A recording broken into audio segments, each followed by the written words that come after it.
What's happening? We're back with another Modified Rides podcast. Today, I bring in a fellow photographer, someone that's become pretty big in the scene recently, Mac in Motion, Brett Macadams. Has kind of created a name for himself pretty heavily in the last 2 to 4 years. I started noticing this guy. He has his own style, definitely stands out, knocked out some killer covers. It's cool to see new and upcoming photographers come in. So, why not have them on? So let's check this out. Brett Macadams from Mac in Motion. Let's check out Brett's episode. All right, like I said, we're here with Brett Macadam. What's going on, Brett? What's up, Brandon? How's it going? So your I guess the way people know you is by your screen name more than they know your name. Like I didn't even know your name until I met you in person at Dino's. So tell people what your Instagram handle is so they know who we're talking to here. My name is Brett Macadam, Mac in Motion on Instagram. Yeah, I just like seeing things moving. I'm not really too big of a fan of shooting trucks in parking lots. I like seeing cars, seeing trucks moving. I love shooting rollers. I love hearing them, seeing them. And so like that's where Mac in Motion came from. I love shooting rollers. That's it. Like I got to caption rollers over everything because that's just where my heart is. So that's kind of a play on with your last name, and then in motion is kind of where the Mac in Motion came from. Yeah, I just it's so much better to see these cars and trucks moving, man. We build them to hear, we build them to see, and then shoot rollers. If you catch a roller perfect, dude, it's the best. But are you like me? You just do the spray and pray. You just spray and pray. You have at least 3 or 4 that come out right. Well, it's frustrating. You're never really looking in the camera when you're shooting rollers. You're just kind of You just have to fine tune your craft, and even.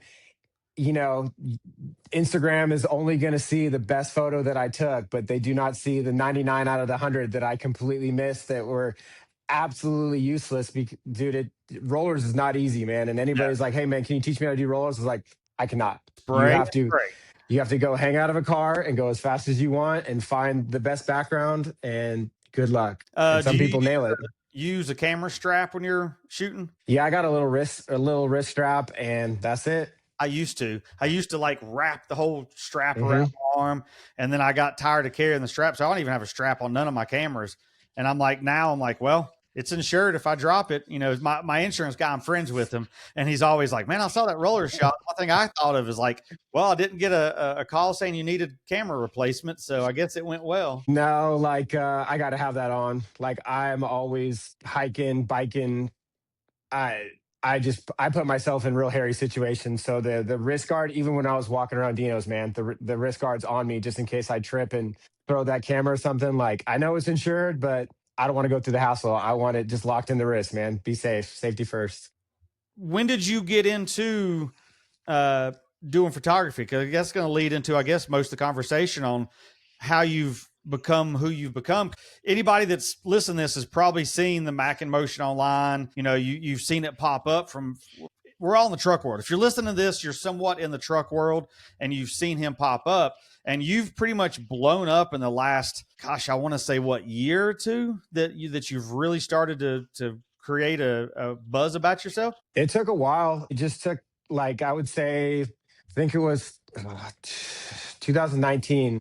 I got a call from a friend saying, hey, my buddy needs a photo of his truck. And that was Carlos Vidalis, drop lower, out of Woodland, California. And so I met him, took pictures of his big red 3x3 El Diablo. I don't know if you ever remember that one. They had the tire on the front. He had a pretty cool picture of like they just filled the whole bed up with ice, put a ton of beer in it. And like it was one of the first C10 photos I ever saw. It was just this giant 3x3 slam C10 with just beer filling the back of it. But I shot his truck, and he goes, hey, well, we got a show coming up in Auburn, California. Are you interested in shooting the show? And I was like, I've never done that, but like my photographic philosophy is if someone asks you, just say yes and work your way through it. So like I do that with everything, with weddings, with senior portraits, with babies, with real estate. Like, hey, I need this shot. It's a yes, and I've learned how to shoot just about everything. So you said you had a friend reach out to you to shoot a truck. Had you ever shot any vehicles before that at all? I shot my buddy's like E30 one time, but like it would make you want to throw up. The pictures were so bad. Looking back at them, I didn't know what I was doing, and I hadn't found my form. So I shot his truck, and even those photos now, if I look back, they're terrible. So Well, what like, got you into photography? I guess since you most of the time I have somebody on, they were a car guy that like myself that turned into a photographer. So you seem to be the photographer side of it. What got you picking up a camera for the first time? dude, I'm weird because like listening to your other episodes and listening to Grant and to Mike and to even Finnegan and stuff. Dude, you guys have crazy backgrounds, dude. All this, college, and you got, your dad was a photographer. And dude, I went on a hike with a buddy and he had a Canon camera and he goes, "Hey man, take a picture of this." And I was like, "What? I've never done that before." He's like, "Just try it out." Took a picture of it, some landscape with a mountain background. And I was like, "Well, that was pretty cool." He's all, "You should get a camera." And I'm like, "Okay, I guess I'll get a camera." How old were you? At 20, I don't know, mid to late 20s. So it wasn't like you started early. It wasn't like you were in high school, picked up a camera and said, Oh, "Let's go." dude. Again, listening to the podcast, I'm very, very late to the game, dude. I'm almost like, we're almost the same age. I'm 44. So like, I'm not young, but like I've only been in the scene a little bit. I've only been shooting professionally for, I don't know, 7, 8 years now. No. Not even that. Maybe 6. So what did you once you picked the camera up that first time? What did you get into shooting? I see the wedding stuff or whatever behind you. Is that kind of where you got your feet wet? No, so that's my wife and I, and that's my son on the cables at Half Dome. That picture, I drug him up Half Dome, and that's right at sunrise. I got into like landscape photography, and I hiked a lot, and we did a lot of summits. Doing Mount Shasta, Mount Whitney, and then the camera came along, shooting a lot of like Yosemite and stuff. We're like 3.5 hours away from Yosemite, Oh so wow. so we were all about landscape and stuff. But I also like ride and race mountain bikes, like shooting friends that were riding and racing. The action stuff really appealed to me. So like I shot mountain biking, I shot landscape, and then in Sacramento, there's a big scene for like night photography. So I met a bunch of really good dudes that like pretty much taught me everything I know about the camera. We would just go like Tuesday night was the 916 night shift, and we'd go out at night. We'd walk through the streets. We do the steel wool. You ever seen that where you spin the whisk and stuff like that? Uh-uh. No, it's on my page. It's so like you light steel wool in an egg whisk, Oh you yeah, yeah, spin yeah, it yeah. with the long It's like exposure, and it fireworks behind it. exactly. So like I did that at Intervention with a bunch of trucks, and oh my god, I've never combined night steel wool with car photography, truck photography before. It was so much fun, dude. It was rad. So being long exposure, that right there says you are a tripod guy. I am a tripod guy only when it comes to long exposures. I don't ever shoot anything on a tripod. Everything is handheld other than that. Well, like I'm one of those like old school guys that like sunrise, sunset shoots only. So even if it's a half a second or a 2 second or whatever, like I've always done tripod. Like we used to make fun of Ernie Macias, rest in peace, but we used to make fun of him, or at least I did. I'd see him behind the scenes, him taking a picture. I'm like, dude, where's your tripod at? There ain't no way that's going to make it in a magazine. And he was the editor at the time, but the old school guys, like I learned by the guys that had the Mhm. tripods for those shoots. Now a lot of handheld stuff, yeah, but when you're at that sunset or sunrise, I'm always a tripod.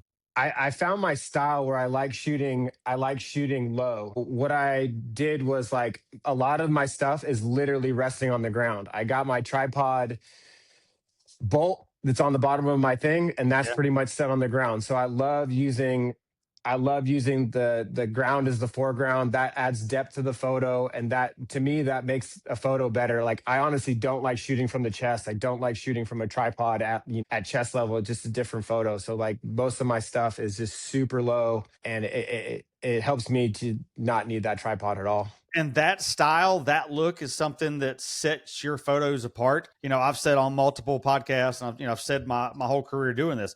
I can flip through a magazine or scroll through something online and see a photo, and 9 times out of 10, I can tell you who shot it if it's someone that's in our scene, Yeah. because I've become friends with so many people, and like I'd see somebody's picture and try to emulate something, which is when I first got started, the Johnny O and, Mike Alexander back when he actually would pick a camera up, those are guys that I would try to emulate what their style looked like. And Yeah. those are some of the guys that taught me. So like that kind of taught me how to pick someone's pictures out, and yours are the same way. I can see a picture and be like, all right, that's one of his. Like that's a very distinctive look that you've created for yourself, which I feel sets your photos apart from all the other photographers out there. I use Instagram as a tool from the second I got on it and I started posting. I was like learning what I saw, what people did good, what photos looked better, what did better, and I started emulating people that I didn't even know, but that's their style. Like I Yeah. like darker tones, I like lower shots,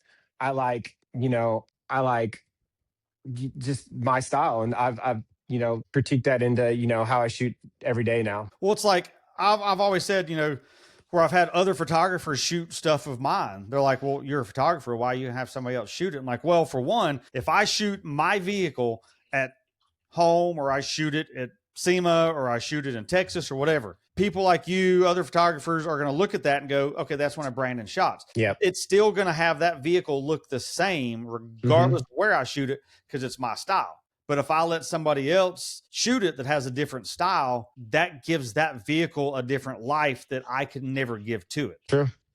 Well, that's kind of how, like, I wanted to shoot a couple of, biscuit photos at Dino's. And I'm just like, well, I'll shoot them. I'll edit them. Like, this is my style on your truck. And, like, I honestly didn't think anything would come of it. You'd be like, hey, man, thanks. And then just bury it down in, the feed. And, dude, you posted it. You collaborated with me. I thought that was rad. So, like, I think that's cool to just be like, just because I shoot doesn't mean, like, I don't want a different perspective on, the things that I'm around. Yeah, like the shots that I shared that you sent me, if I like that wouldn't have been a view that I would have seen. Like I could be standing beside you taking the same angle and it's still your picture would still be different than mine. And I'm a firm believer if someone does something that's good, worth sharing, that person needs to be put in there. I've had people edit my logo out of photos before. I've had people try to sell my prints on eBay as a poster. And I'm like, you crop my logo out of that. Now you're trying to sell the picture. They're like, well, I found it online. I can sell it. I'm like, that's not how that works. Pull up the metadata. It says Braille images in that metadata. I promise. Yeah. Yeah, you did work to actually cut mine out. So that was the only work you did. You're trying to cheat your way through. You didn't have your logo in mine. Oh, I don't do watermarks. No. I'm not into it. Like the internet is the wild, wild west, man. And after a while, after so many people take your images, so many people share, reshare, use, like my my mom forever, she's like, you need to put your logo, you need to put a watermark on it. I'm like, I don't care. Like if someone needs to steal it and they're trying to make money off my photo, hey man, do your thing. Like, well, I heard Larry Chin say that. Larry Chin's probably arguably one of the best current automotive photographers in the game. I mean, he shoots some of the highest end images, did the Ken Block stuff. Like he's that guy. And he's like, I would rather someone use my photo and, to be able to create, share that art form than not share it. Well, it's cool because like the way you shoot, the way I shoot, definitely the way Larry shoots. If someone goes, hey, I'm going to try and sell this, Gymkhana photo of Ken Block or drifting off the side of a mountain, and someone's like, well, I know Larry shot it. So like, he already, like, that's it. Like, we already know that. So like, that's just how it is. Like, that's how I am. Like most times when someone's like, hey dude, this guy's using your photo or something, I'm like, well, people already know. I'm already tagged in the comments saying like, hey dude, this is your photo. I'm like, I know. We already know that. We all know this, but that guy can do whatever he wants with it. I don't care. Well, I guess back when I started, I mean, 01, the internet was not what it is now. There was not the Facebook and the Instagrams. Like there was not there. So I'd put like some of my pictures on my website. I'd take a picture from some of my biggest features and throw them on my website. Now I could look back and look at those pictures that were sized down for the website. I'm like, God, those look like ass. But it's like back then people would steal them and share it like it was a whole deal. Like I even had like a diagonal, like my logo diagonal across the middle, like, just butchering it. Yeah. Just because I got tired of people doing that. But then, I mean, internet's changed. And like you said, people tag, just like if I have one of my vehicles show up, somebody will tag me in it, or one of my photos, same way with you, somebody will tag you in it, which makes a a big difference for us that actually are passionate about what we're doing. Yep. So if you started doing landscaping, you said you did that first truck photo. How did you get into doing the magazine stuff, and what was your first foot in the door with magazines? So shooting Carlos's truck led to shooting for C10 Intervention in Auburn. That's where it started. And so the three guys that just got me into the scene are Carlos, are Tony Ortega, and John Oro. And so those three guys, laid the foundation for Intervention. They did 2 years up in Auburn, and then they moved the show to Woodland, where it's at right now. And that kind of just got me in. Like, there's 1,000 trucks that come into that show, and so they take up. When it was at Woodland, now it's at Woodland. It's a mile long stretch of downtown Woodland, 1,000 trucks, and so like I just started meeting all these people, shooting their trucks, and Was that just word of mouth that kind of spread? Like, hey, Brett can shoot your truck for you. Hit him up. well, dude, I'm a terrible businessman. Like I'm my brain is still like 13 years old. I just want to have fun and make friends. Like so, I mean, I think it took like John Oro like being a big proponent of mine and him being like, "Hey, dude, like there's a truck here. CK Magazine's here. Let's get you to shoot it so you can be in the magazine." Like he was the one kind of just like father figuring me along, pushing me along, going like, "Hey, dude, like we're gonna get you out there." And so like I can't thank him enough. Like he's just whenever I'm around him, dude, he's like, "Hey, have you met Brett? Have you met Mac in Motion? This guy's doing this. This guy's on magazines. This guy's traveling the world. Like blah blah blah." Like so, like it was him. I shot the Soco Auto Blazer, the guy Brandon Perkis from LA, and that got in CK. That was on. I shot some gas station pictures the night before the show of him. I met him at a gas station randomly. I said, "Hey man, lay out. I'll take some photos at the gas station. Everybody loves gas station pictures." Yep. And so took some photos. That was on my time, and then I ended up shooting the Blazer. It's up for sale right now too. Which one is it? It's like the teal and white Blazer, Soco Auto, round body, Gen 2. Yeah, square body. Not a square body. It's the 72 body ish. 69 like that. To 72 is the same round body. That's the first. Okay, yeah. Yeah. So then I shot that, and it was cool because like we set up the shoot, and John's like, "Hey, dude, pull him out like whenever you want." And so like I grabbed the truck, pulled him out in the middle of the show, did a photo shoot, gave him to CK, and like we were talking about, all of a sudden the magazine comes out, and the gas station picture is on the cover of CK. So your first step into the magazine world was a cover. Yeah. Like Stephen Bunker with Good Guys, he gave me a job shooting for the Good Guys show, and there was two like nominees for like car of the year. So he took one and I took one, and I got to shoot this cool like 30s Ford.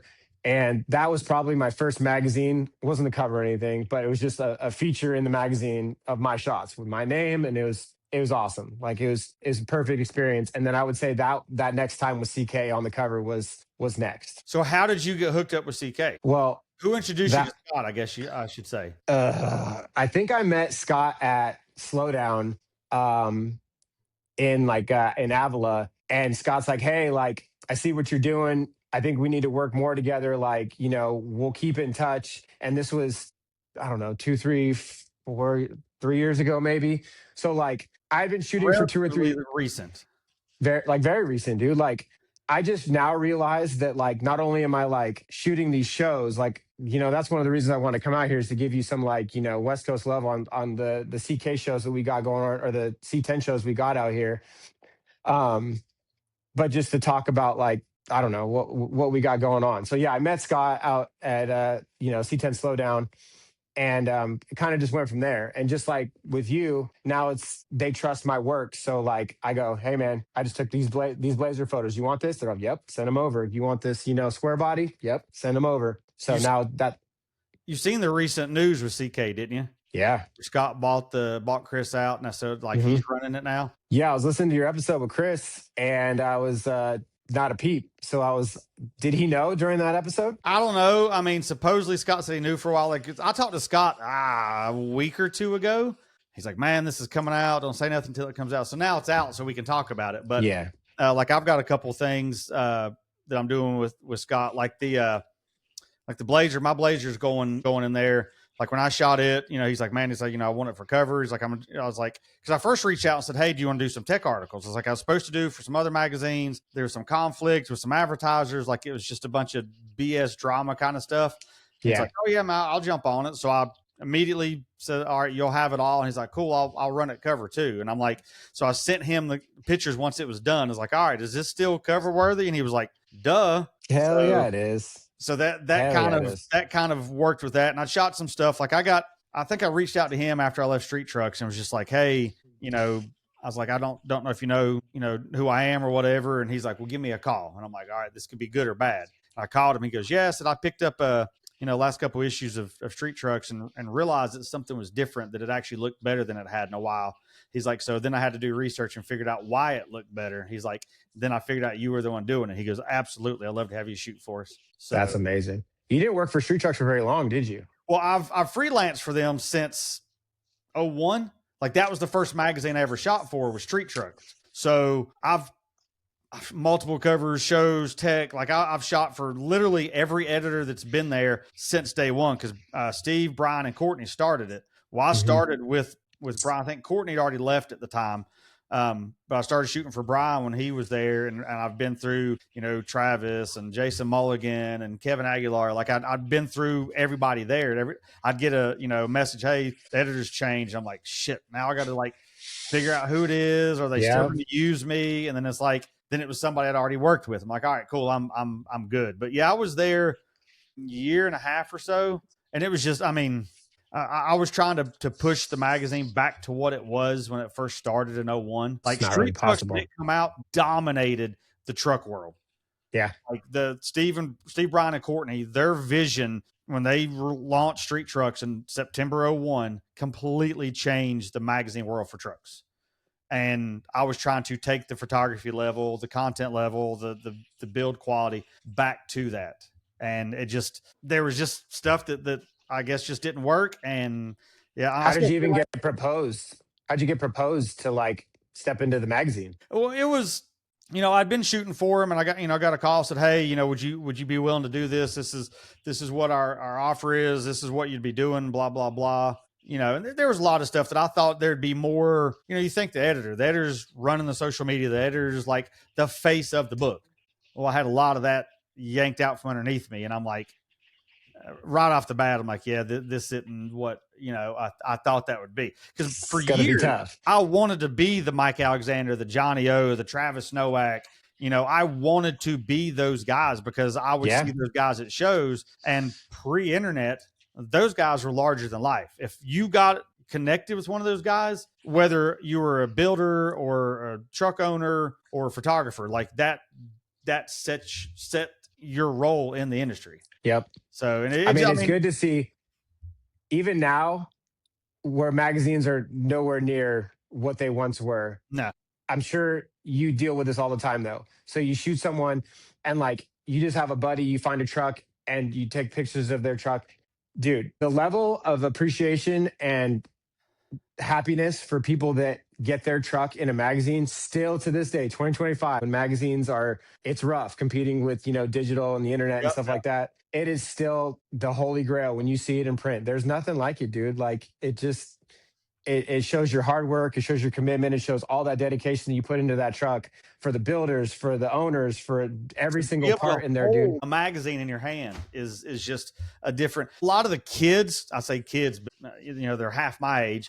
A lot of these kids have half your age at that point, don't understand how magazines and stuff work. Of course, my daughter grew up around it. She understands the concept of magazines, but most the young, late teens, early 20s kids now are like, oh, it's all, social media. Like it has to be an Instagram or a TikTok or something. They don't get they don't get having to take a magazine to the bathroom or having magazines in your parents' bathroom as a kid because there was no phone to scroll on. Like that's changed. So I'm one of those old school guys that love holding a feature. It's like I had one of the guys at Willwood sent me a thing today where my Blazer, the Shop magazine, which is, industry only magazine, did an article about the interior winners at SEMA. And he's like, hey, I didn't realize Willwood's a big sponsor of mine. He's like, I didn't realize your Blazer won one of the interior awards. I'm like, yeah. And he sent me the link and I'm like, how do I get my hands on that? Like, I don't want just a link to say, Yeah. like, bookmark that web page. I want to hold it in my hand and put it Yeah. in my filing cabinet. There's not there you can't replace it putting it in your hand. The physicality, the tangibility of just holding it. It's it. And just being able to see it in print, like it looks different, man. We all got our phones, everything looks cool, everything looks bright on our phones, but like it's been cool shooting for these truck shows, sending the photos off and putting them in CK and stuff. And like, dude, even the truck shows, even like the they'll put like Yep. 2-inch pictures, dude, but they'll put 50, 60, 80 pictures of all the different photos that I've shot. And dude, just the layout, just it's incredible, dude. And you would not no, you would believe that even a 2-inch picture of someone's truck, dude, that makes their year. Because oh, dude, my truck was in the magazine. Well, Even if I've built stuff since, mid 90s. And like, I would even find my car in the background in truck pictures. I'm like, there's a picture of a truck and be like, oh, you see that in the background? If you look behind that truck, you see the front it's bumper of my real car. blurry.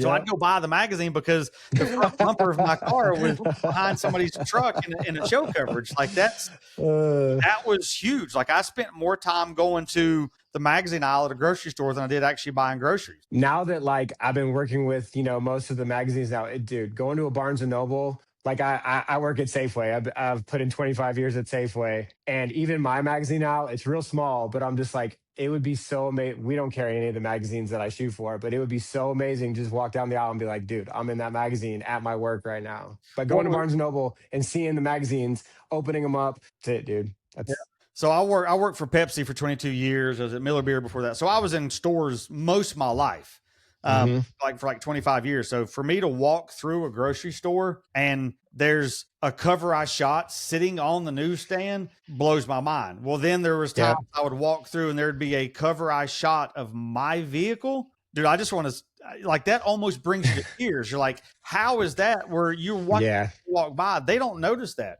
Same thing if you have one of these, Vogue or Cosmo, and if like that model walks down a grocery store and sees herself on that cover, like, that's huge. So I would rush to the stores to try to find my features, as soon as they would come out. That was a weekly thing. Let's go to the magazine aisle to see what's there. That a lot of these, like I said, kids don't understand that excitement. Now that you're bringing that up, I don't know if I've ever thought about this because my son's 15. I tell him, I'm like, yo, I'm in this magazine. Here's another magazine. Check this out. And I show him, and just like any teenager, they're all, wow, cool. You can't get a reaction that's not that they don't. So now that you mention that, I don't know if my son even appreciates like, yo, dude, your dad's shooting for magazines. Your dad is, he's got his cover photo on this magazine. Like, I don't actually know now that you bring that up. I've never thought about that before. Because to me, it's awesome. It's amazing. It's an accomplishment. And he's all, what's a magazine? Are you on YouTube? You put your stuff on YouTube or something?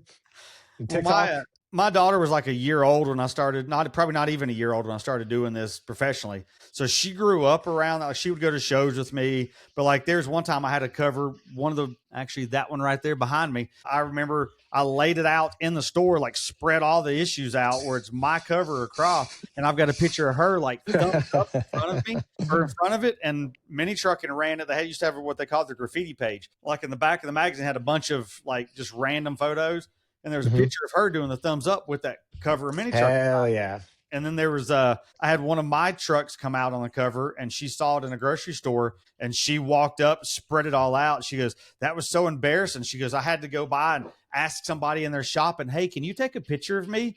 She's grown and in college, and had a picture of her thumbs up in front of her dad's magazine. And it was like to see her as a 6-year-old in front of that. Yeah. And then now as an adult person, I still don't know. I don't know if I'm an adult at this point, but to see her as a, we're faking it. Yeah.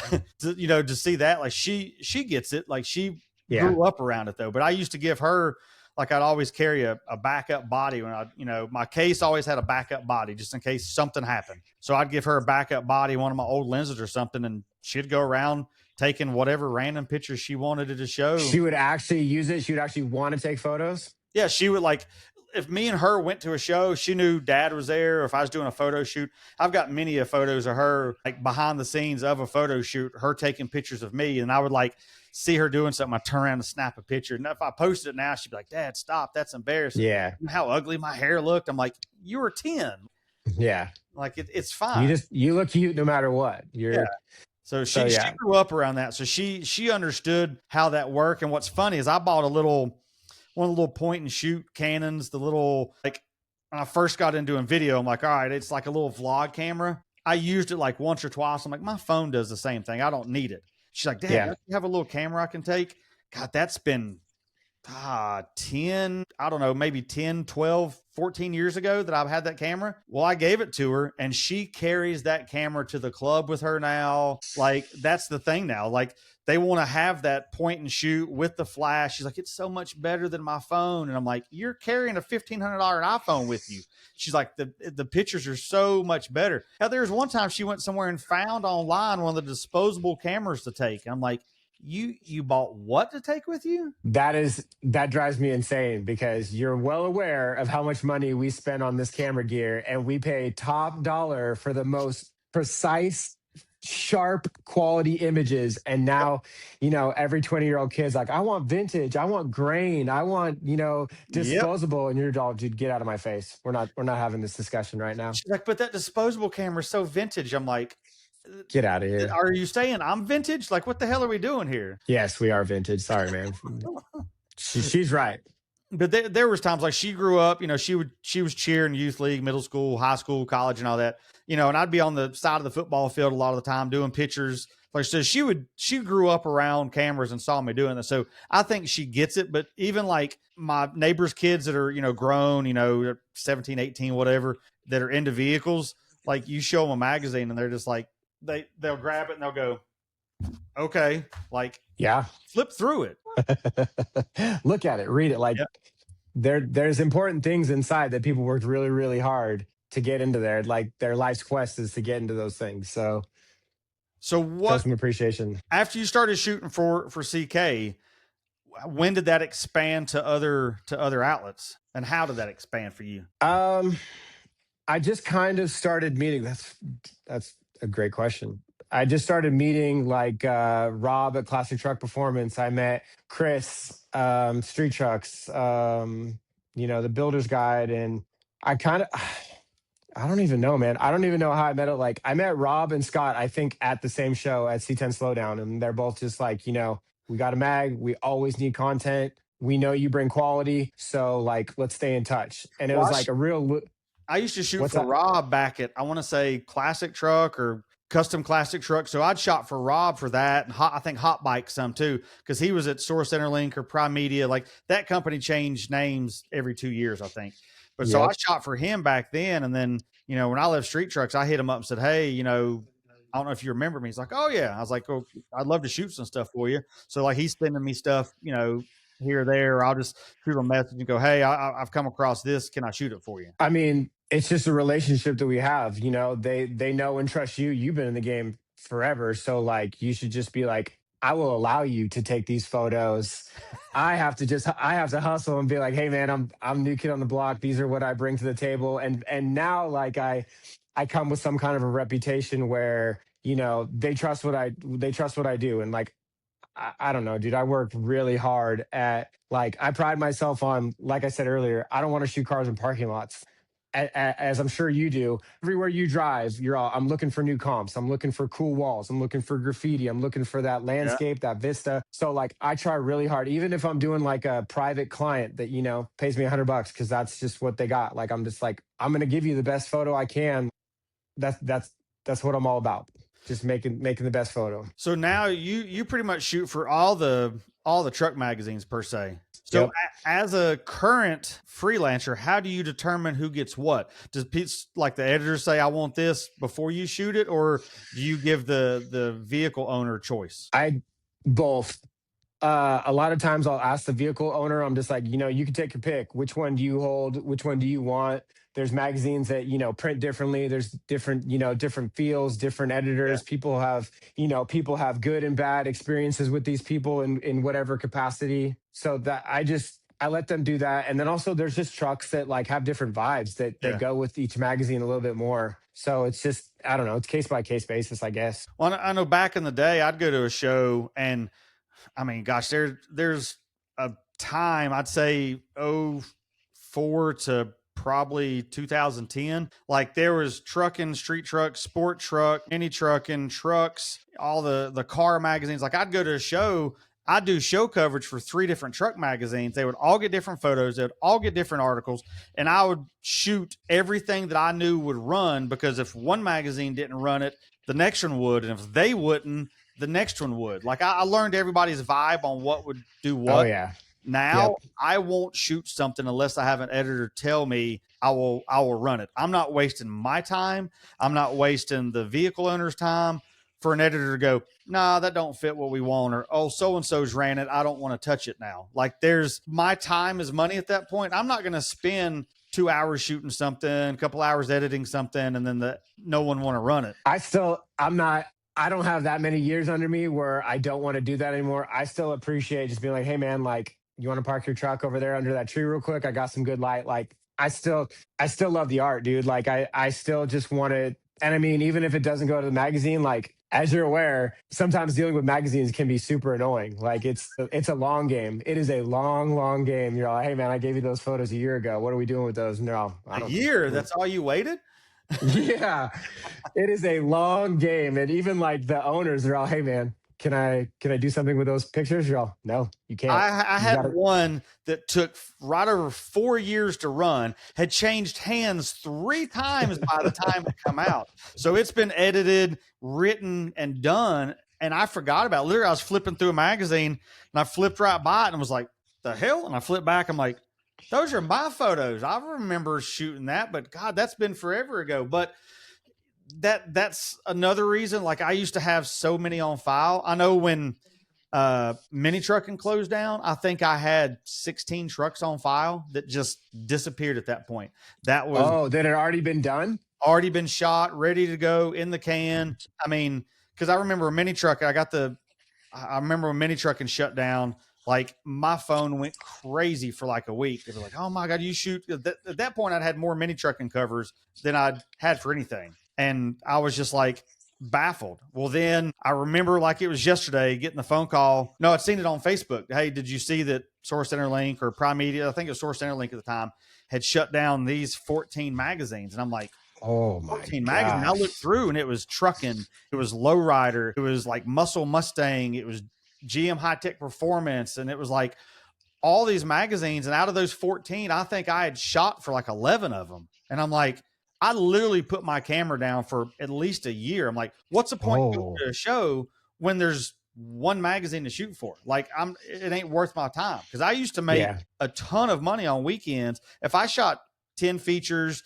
shot shows for 3 different magazines at the time, back in the day, magazines used to pay $1,000 for show coverage. But you know, that's a good hustle right there. you could make 5-10 grand in a weekend if you hustled your ass off. I love hearing that, man. But then like Yeah. budgets cut and then budgets Oh cut yeah. and then it's like, well, can you do it for us for free? And you know, I've had editors say, well, somebody should be privileged to have the name in a magazine. Why would they want to get paid? And I'm like, because that's how this works. Yeah, no, I did all this work, all this labor, all this energy, and my time is not worth any money. You're out of your mind. Yeah, but no, when you lose a bunch of stuff that's on file, like because you'd stack up and like because a magazine can't run 3 blue trucks in one issue. They can't run 3 square body C10s, and I mean, granted, if it's CK or something, it's just C10s. But if you're looking like at a truck in or a street truck or something like that, they can't run 3 of the same make and model, in one issue. So they have to split it up. So if you shoot a bunch of stuff,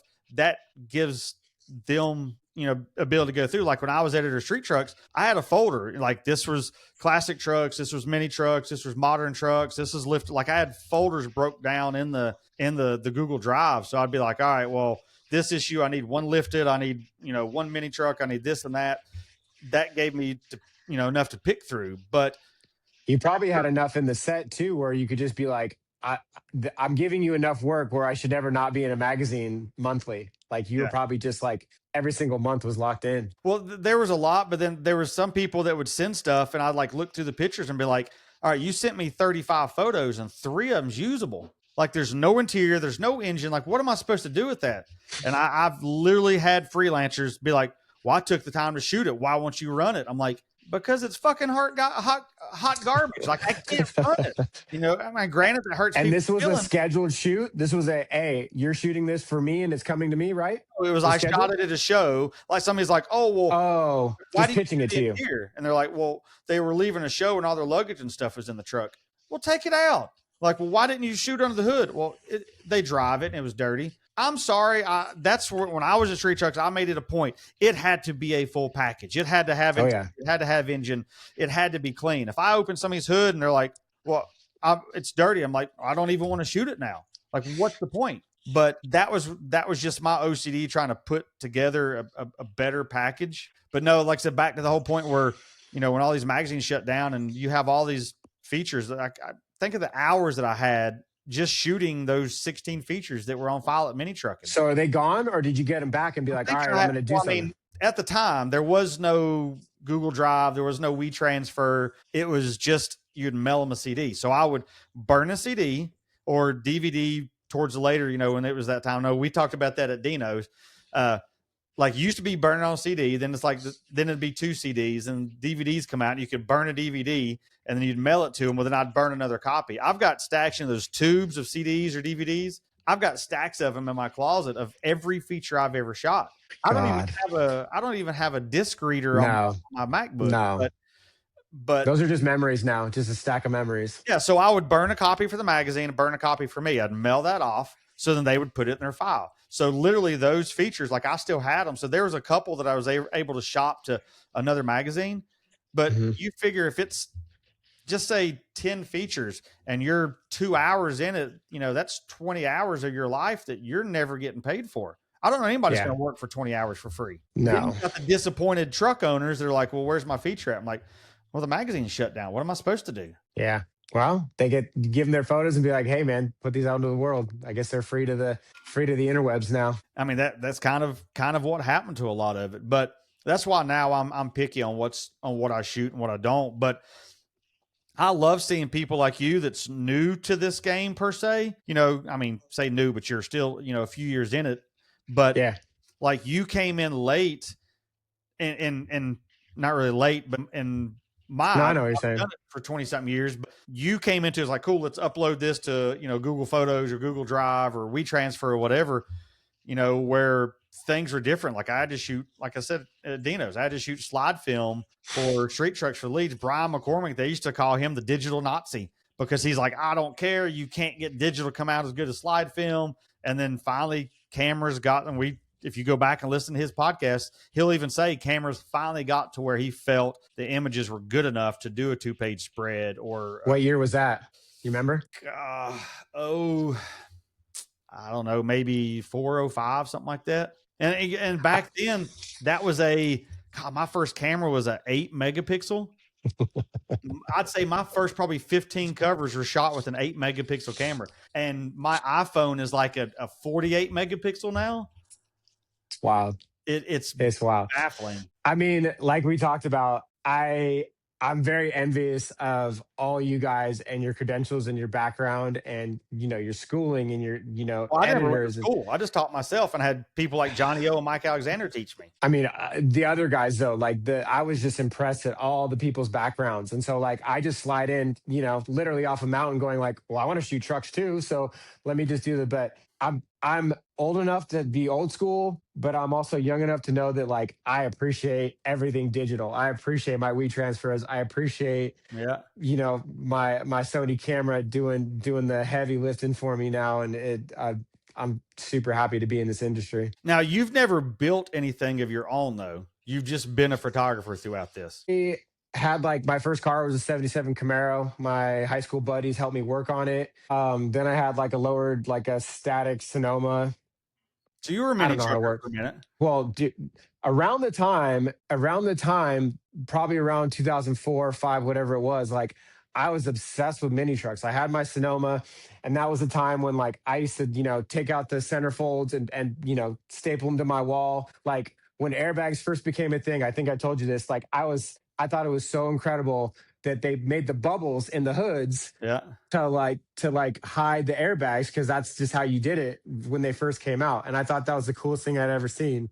And so I've been in the scene for a long time, but I mean, that was early 2000s, and then that all went away and things got different. And then now just it's all, I mean, I shoot everything, but the classic truck scenes where I fit in. I fit in with, blue collar, hardworking people. Now, shooting some of the stuff you've shot, has it made you want to build any certain vehicle? Like you shoot something, or you're like, I really like this platform. I'd love to one day I have one of these. So once I started shooting these trucks, I immediately got infatuated with them, and I was like, dude, I want it. I want my own truck. Like I said, my wife says, don't you want to pull up in your own truck? I was like, yeah, let's do this. And so then I start looking. I'm like, oh, 10 grand gets you a rusted out bucket with a straight six motor and, rust going through the floorboard where you could see it. And I'm like, oh, I'm behind. I'm way, way behind. So I'm so far, and I don't know how to work on cars. So like you're doubling whatever the price is. Like I would have to pay the labor to do. But if I had just carte blanche on what it would be, it'd probably be like a 53 3100 truck, like Okay. full, like the body lines on the 3100s. Like I got a local buddy here. I shot his truck, Travis Mandich Automotive. He's got this like green primered 53 3100 airbags, white walls. Running boards. It is amazing. It's got so much character. The body lines, like there's no truck. It's crazy because I would say I probably shoot mostly square bodies. There's so many square bodies in my area, And and they're I've seen all, a lot of your stuff. You have shot a lot of square body heavy. that's just what it is. Like they're Yeah. easy to build, and they're like, and so to go from a square Well, body, I beg to differ well, on that. you're right, you're right. They're just, I don't know. I guess they're more plentiful, or Yeah. I don't know. I don't know. But to see the 3100 and to see how crazy those body lines are, it's such a beautiful truck. But I'm I have zero money with an incredibly high bar set for myself. So like if I couldn't do it, 100K build with everything built, LS motor, full airbags, full chassis, everything, like I don't know, dude. I just would want it full out Yeah. because also like you with your truck, you're just like, well, it's my truck. I want to take some photos of it. I can't come to a show with a jalopy. Like I take photos of like, the best trucks on earth. Like I got to come correct. So I just have a high standard for myself with literally $0 to back it up. Well, when I really started getting hot and heavy into doing the photography stuff, we talked before we come on the wagon I have on the wall over here. I bought Mhm. it in '02. I sold it in '04 because it's like I would go to a show with friends. Oh, usually if you have a show vehicle, you're spending the first, hour or so wiping it down and you're cleaning it. Well, usually as a photographer at Sunrise, you're spending the first couple hours of the day shooting features. Well, then you'd show Yep. up late to the show. Then it would, your car would be dirty. And by the time you got done wiping it, it was like time to try to find something to shoot. And I'm like, I almost felt it was getting in my way Yeah. having a quote unquote show vehicle while I was shooting. So I sold it to focus on my photography. And I pushed that. And that was in '04. And that's when I did my first SEMA build was in 14, which is why I named it Decade, because it had been a decade since I'd built something.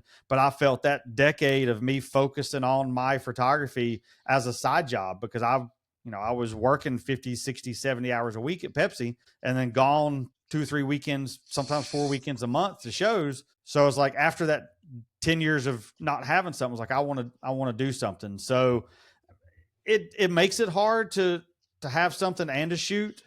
Like now, like I don't shoot a lot at shows per se anymore. I'll line something up a weekend before or a weekend after. Like if they're semi close, I'll still shoot. But if they're far away at a show, I'll make it a point to shoot them at the show. Yeah.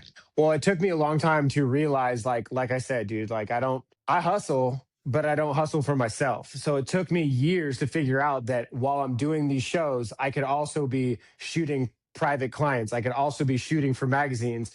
And like an idiot, it just live and learn. It took me a long time to realize that I could actually do this. And like the cool thing about 2025 was like my page on Instagram, is doing pretty well, and people start knowing me, people start knowing my work, and I just started getting hit up like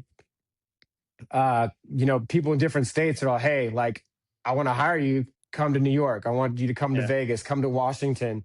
So like I got hired by Rob Green at Rochester, New York. He's got the tow truck, the wrecker. Yeah. Um So I went out there for 4 days, and he's got 3 or 4 different warehouses of cars and trucks. And I go there and I'm like, okay, man, let's go to work. What do you want me to shoot? He's all, you pick. And I was like, I'm not here to shoot for you, dude. You tell me I'm anything you want. And he goes, no, no, no. You just pick what you like and we'll go shoot it. And I'm like, okay, that one, that one, that one, that one.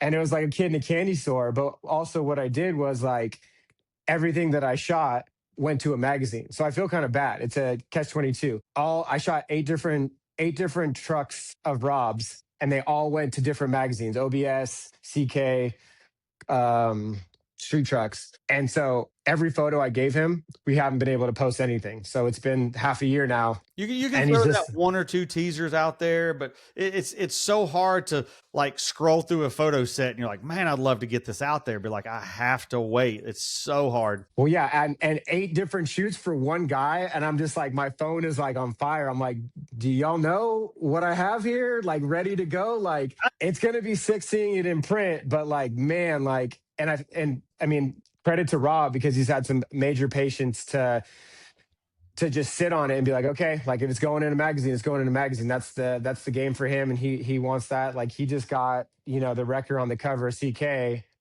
Brian Good, right there. Brian Good got to shoot that one. So yeah, that's Yeah, I like that issue because it's got one of my shoots on the corner. So it's cool that they give you those little like I got on like the picture I took at C10 Slowdown for like the show coverage. They put like a cool like there's this giant jacked up truck and this slam truck. So the height difference is just crazy, and that's like up on the cover just like yours. I was like, all right, cool. It's a little baby cover, little baby cover. now you said people, see your social media stuff and like, hey, I want you to come shoot. I'm running into a lot of. I didn't realize you did photos, and I'm like, because especially during building the Blazer, like it's Blazer heavy, then it's SEMA Yeah, heavy, yeah, yeah. then it's Dino's heavy. Like because not only is my page my photography, but it's also my builds and this and that. So it kind of if someone comes in that's not familiar with what I've done and they just see the new stuff, and then I'll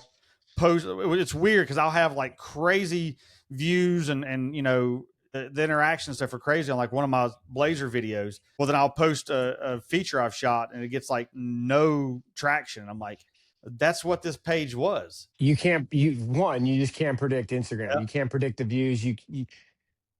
I mean, honestly, the craziest stuff that I've found in the world is that the least amount of effort you put into something and you're like, I don't care whatever this does, that blows up. The most amount, like I've posted pictures where I've held off on posting because they mean so much to me. They're such good photos to me that I love them so much that no matter what it does, it shouldn't matter what it does. It just Yeah. matters, if you like it. But there's no amount of love that this picture could get that's gonna be appreciated to my level. So like you just gotta wait and let it run. Yeah, like it's weird that people's like, I didn't realize you did pictures. I'm like, it says in the name, it says images. Like it's it is what it is. But I Well, get it. maybe you gotta start a page just for Biscuit. I thought about that, but it's like I have my podcast page and it's like trying to bounce back and forth. I'd rather just have one because then it's like my brand is not only just the photography, but it's also all these SEMA builds and that kind of stuff. So then when I have people like Willwood reached out, it's like, hey, we sponsor this build. Can you get us photos for ads and stuff? Or shows like, hey, can you get us photos of one of yours for a shirt or something? It's like, yeah, because that lets me provide more than just the traction on the build. It's like I can also provide the photos of it. So that's kind of like one of my Well, extras. after 25 years in the business, if they don't know who you are, you probably don't want to do business with them anyways. So thinking of the time in, looking back now that you've been able to create such a quick explosion of your brand in the magazine world, would you have started earlier if you could have? No, I'm not like what's the word? I'm not really a manifesting person. It had to start when it started. I wasn't mature enough to do things in my 20s anyways. Like I was a child in my 20s, and then at 29 I had my son, and then life changed. And then you grew up, you locked in on being a dad, and that was full-time job right there. That's the only job I cared about. And then it came into like when he was younger, that was when I started just just doing, random photo shoots, hiking photo shoots and stuff like that. And then it took off. But like I just wasn't ready. And the scene wasn't what it is now. Like the classic truck scene, the C10 scene is like it's incredible. And I'm so happy that even if I'm late to the party, I'm in the party. Like Yeah.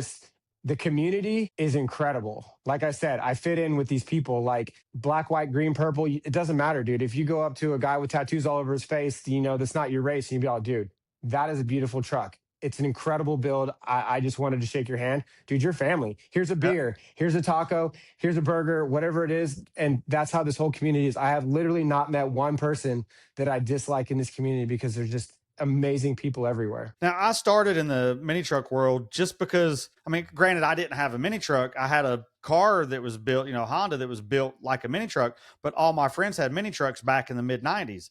So I kind of started in that world, but I've dabbled in the lifted stuff, as we talked before we come on, the Euro stuff. I've done the stance stuff. I've done the modern bag truck stuff, but it's It's like, cool to do everything though, man. if it has wheels and an engine, I love it. Like I've built dude, custom Honda Groms that are stretched and lowered. It's not some big crazy sport bike or chopper, but it's like it's still stretched, lowered, custom painted little 125 bike. life's too short to have hate for stuff, dude. Like my son loves like exotics, so that's where he caters to. But like we love like stance cars with like just the crazy wheels that are bent Yeah. out to the side. Like I love everything, dude. Especially it The, doesn't the, matter if it's a Civic on stocks, dude, but if it's lame frame, dude, you got me, man.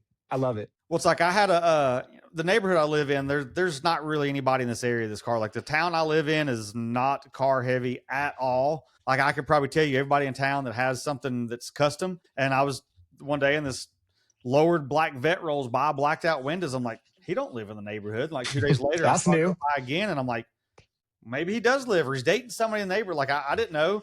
I wound up getting up with a guy and detailing his car yesterday, and it's like the car community, either way, regardless of what it is, still brings you together. But you mentioned about family in the C10 world. Even when I started with the mini truck world, yeah, there was guys that had classics. There was guys, that had but I'd say back in the early or mid 90s, early 2000s, the C10 stuff was the old man truck. It Yeah. was had the rallies on it, had the 350 in it. It was the old man truck. For now, Yeah. I guess because people our age, when we were younger, dads and uncles and stuff had that truck. So now we all want that truck. And to see the explosion of the custom classic truck, I mean, look how many trucks were at Dino's. Look at all the C10 specific shows. I've had people like, why is there C10 specific magazines? Find a classic Dodge show that's got 10,000 vehicles at it. You're not going to. No. But the community, like you said, the last year, 24 is the first year I went to Dino's. Seeing that kind of family atmosphere of, it wasn't a bunch of, kids with hacked up bullshit. Yeah, there was some hacked up stuff there, but it was There always more of is. like you said, the blue collar, the people that work, that want something to enjoy, whether it's a nice driver or it's a $500,000 full custom trailer queen. Like it's, both those guys are going to park side by side. The shit box is going to get just as many views as the $500,000 trailer queen does, because Yeah. it's the same community. I've seen that community grow. So for you to step into it right in the middle of it, like, I mean, you've definitely made a name for yourself to expand your brand for sure. It's fun, man. I'm happy, dude. And there's just it's never ending, dude. There's always someone building, there's always someone selling, there's always a change of hands. And like we talked about, dude, you and I we're making people's dreams come true. Like, the people that build these trucks, For sure. they build it for themselves, but they also want the notoriety, they also want the credit, they also want the acknowledgement of the hustle that they put into it, the investment, the time. And so for us to like make their truck look even better than they thought it could, like, the appreciation we get, like, I'm a monkey twisting dials, dude. Like the the the lack of knowledge that I have for cameras would probably shock people, but I I make it work, dude. And my sole job is to make whatever you got, make it look the best possible. And people are incredibly appreciative to that. Like even you're talking to Jason Fonte about his rides and stuff, and he's like, I can't take a picture to save my life. I can't believe that not everybody in the world can take a photo. It's like You and I got it. We can see it. We can see things that people don't see. I don't understand why not everybody can do that, but But not every you can't run a hair salon like he can either. sure can't. I can't I either. can't. I can't drink cocktails like that man drinks cocktails. Yeah. So what do you see the future for you? Like what give yourself 5 years, what would you like to see you and your brand accomplish? I'm not a 5 year guy. Literally, I'm a Okay, a year. tomorrow guy. So after 2025 and getting people reaching out and hiring me to like travel, like that'd be the goal, is to travel more. People reach out and be like, I like what you do. I like how you photograph cars. Like, I want to see your spin on my car. Just making plans to travel more, like, in between, just finding time, traveling to, Florida, traveling to Texas. Never been to these places. Like, I want to go see the world, man. Like, I can't believe that, me, camera. I mean, I was driving through Vegas with Sean, C10 Flipper, and I'm sitting in his car and I'm just having this like epiphany. I'm like, dude, 2 days ago, you and I had never met. You just hired a guy on the internet. You picked him up from the airport, and now you and I are just best friends driving around in your truck taking photos in Vegas. Like, it was such a crazy moment where I was like, just because I take a photo, we're now friends, and I'm in Vegas taking pictures of your truck, and it's incredible. But step back 30 years ago, that's stranger danger. You're not going to be in some random person's vehicle in Vegas.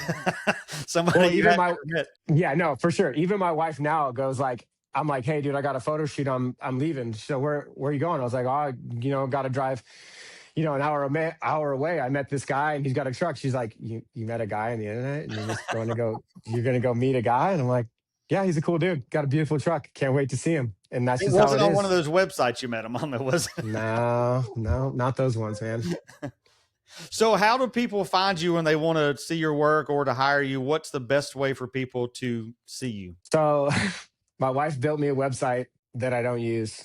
I'm I I got couldn't tell you Mac the in last Motion time on I his. logged into my website. Like I paid to have it done, and I'm like, it's there to link to my social media. Some people are really good at saying, I got a buddy who's like incredibly intelligent. He's all, dude, just go to my website.